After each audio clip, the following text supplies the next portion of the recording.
Swami Kritartasmi. Swami Kritartasmi. ¿Qué voy a hacer? Swami, señor. Perdón, Swami, que es el vocativo.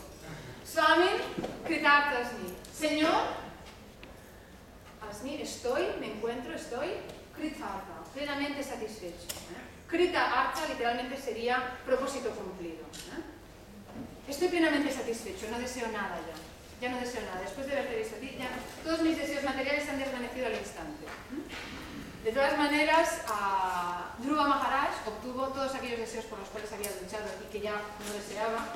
Fue un gran rey, fue feliz durante su vida en este mundo y además, después de abandonar este mundo, tuvo un nacimiento mucho más elevado, precisamente en un plano de existencia superior, en Dhruva Loka, en la estrella polar. Por eso, Dhruva Loka toma el nombre de Dhruva Maharaj. Se dice que la estrella polar es fija, es el punto fijo de referencia, tan fija como lo fue el niño Dhruva en su meditación ascética. Esa sería la idea. Era la historia introductoria de hoy. Y después de esto yo creo que sí que nos podemos adentrar ya en lo que sería la terminología sánscrita de astronomía y astrología griega. Vamos a entrar ya en la terminología propiamente dicha. Muy bien, ¿y cuál es la primera palabra que vamos a analizar? Obviamente la palabra Jyotisha, Jyotisha o Jyotishastra, que serían dos variantes, Jyotisha o Jyotishastra. Serían dos maneras, dos variantes para designar a esta ciencia de la astronomía y astrología oriental. Bueno, ¿de dónde derivan estas dos palabras? Derivan de la palabra Yoti. ¿Alguien sabe qué significa literalmente Yoti? La primera acepción de la palabra Yoti. ¿Alguien la sabe?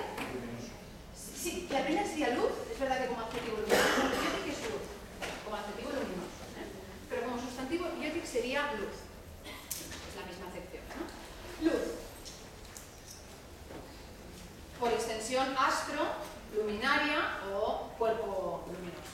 Sería lo mismo.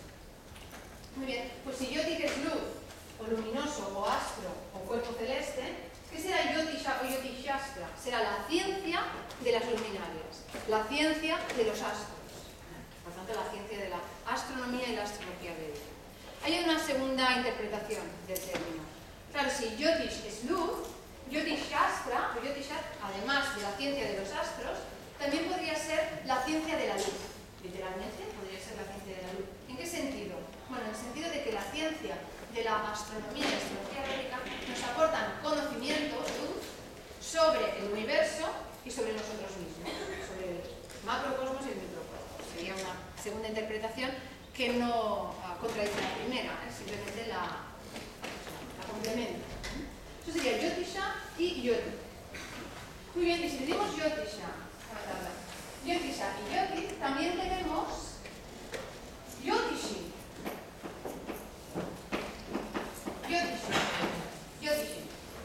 Yotishi, ¿quién será? Yotishi es el experto en la ciencia de la astrología y la astronomía. De la persona experta en la ciencia de la astronomía y la astrología. Igual que tenemos, seguro que muchos paréntesis. Muchos conocéis la palabra yoga y la palabra yogin. Igual que tenemos yoga y yogin, o yogi, vamos a poner yogi, ustedes no se han acostumbrado, yoga y yogi, tenemos Yotisha y Yotishi. Sería, digamos, la misma estrategia de formación de sustantivo y adjetivo. Yotisha es la ciencia de la astrología, astronomía, y Yotishi es el experto en esa ciencia. Yoga sería la ciencia del yoga, que ahora sabes que tiene vinculación con nuestra naturaleza espiritual y con el Ser Supremo, ¿no? La vinculación.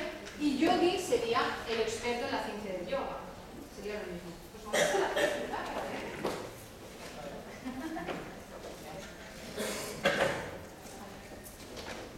Bueno, pues tenemos Yotisha, Yotishastra, Yoti, que es luz, luminoso, y Yotishi, que sería el experto en la ciencia del Yotisha.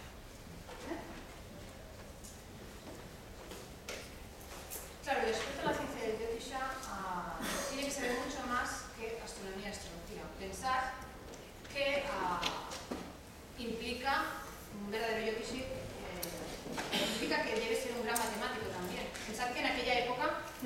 utilizaban como hoy en día la tecnología para los cálculos.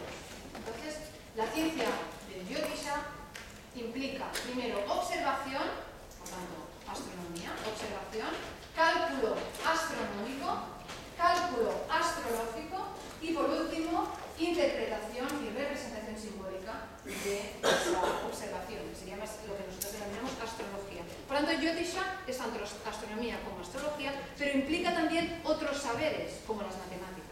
Un Jyotishi debía ser un gran astrónomo, un gran astrólogo y un gran matemático. De ahí la importancia de las matemáticas en India. Como hoy en día muchos autores matemáticos occidentales, científicos occidentales y de India también, están planteándose reescribir la historia. Como la matemática en India ha sido muy avanzada en el pasado y muchos descubrimientos que se han atribuido en Occidente se conocían en India siglos antes. Esto es evidente, esto lo saben todos los matemáticos que se precian.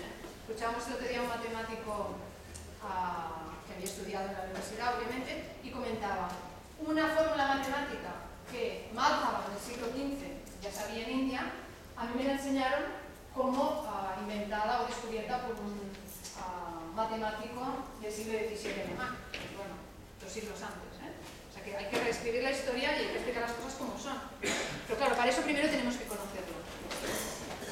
Muy bien. Bueno, pues un Jyotishi tenía que ser matemático, astrólogo y astrónomo.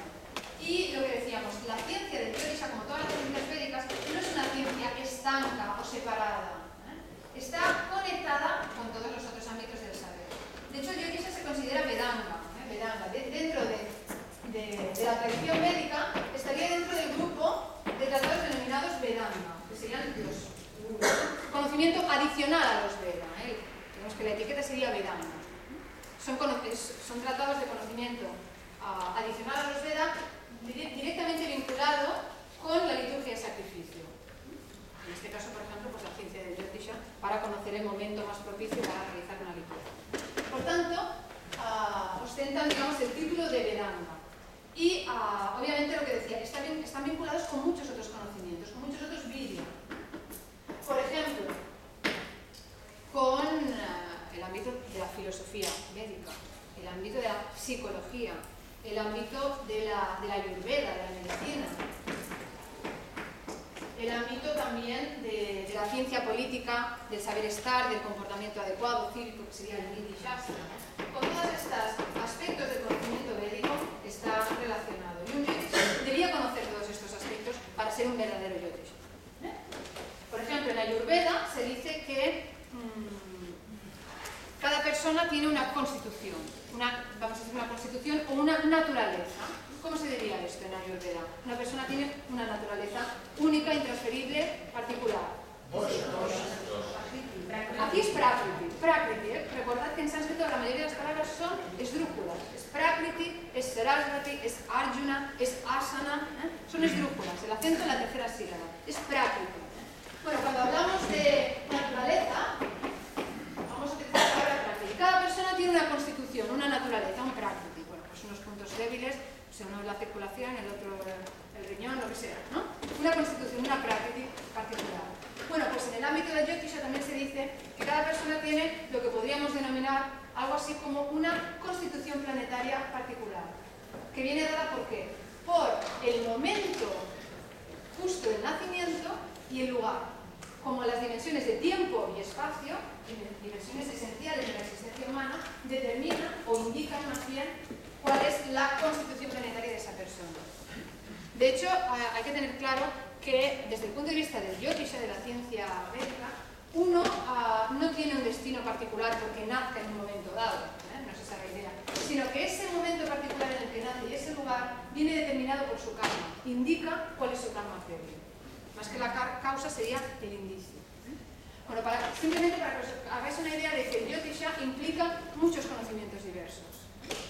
Y otro aspecto importante de un Jyotishi, un verdadero Jyotishi, según la tradición védica, debía conocer la lengua sánscrita. Este es un aspecto que encuentro especialmente interesante.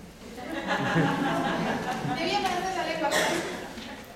¿Y esto por qué? Bueno, la primera respuesta que todos podemos encontrar lógica es porque, obviamente, originalmente los tratados sobre astrología y astronomía védica fueron compuestos originalmente en lengua sánscrita. Esta sería la primera razón. Pero claro, alguien podría decir, sí, pero una traducción nos puede otorgar los datos, nos puede aportar esos datos. Sí, es cierto.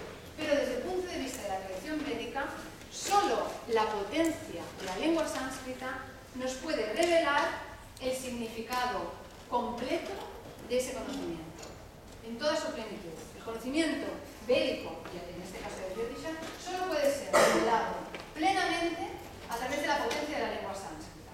Es decir, la quinta esencia del Jyotisha, del conocimiento védico, solo nos puede ser revelado a través de la lengua sánscrita. Esa es la razón por la cual es necesario conocer la lengua sánscrita. Incluso se dice, la lengua sánscrita habla directamente al alma. Igual, se dice que igual que la música es un lenguaje universal, del mismo modo, la lengua sánscrita habla directamente al alma. Por tanto, para que ese conocimiento se revele plenamente, debe ser aprendido en sánscrito. Por tanto, el Jyotishi debía aprender sánscrito y debía aprender la ciencia del Jyotisha en sánscrito. Debía leer esos tratados en sánscrito. Y no solo eso, sino que debía aprenderlos oralmente. El verdadero conocimiento en la antigüedad se transmite y se aprende oralmente. Y, obviamente, de parte de un maestro espiritual genuino y cualificado, en este caso, en la ciencia del Jyotisha. Muy bien. Bueno, pues todos estos son los requisitos para ser un verdadero Jyotishi en origen, en la antigüedad.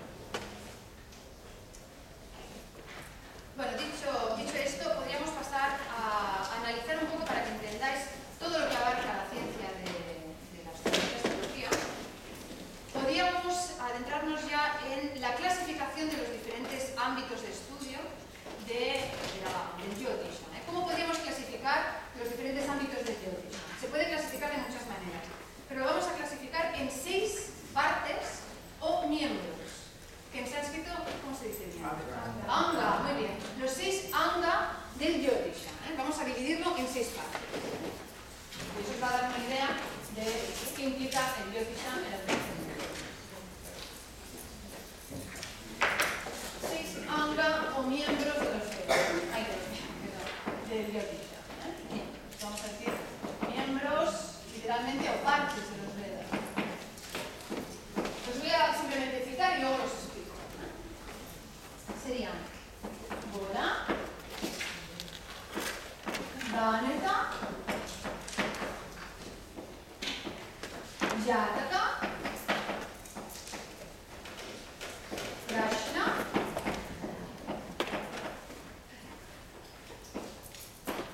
Muhurta y Nimita. Gola, Ganeta, Jataka, Prashna, Muhurta y Nimita. Muy bien, vamos a empezar con el primero, Gola. ¿Qué quiere decir Gola en sánscrito? Gola.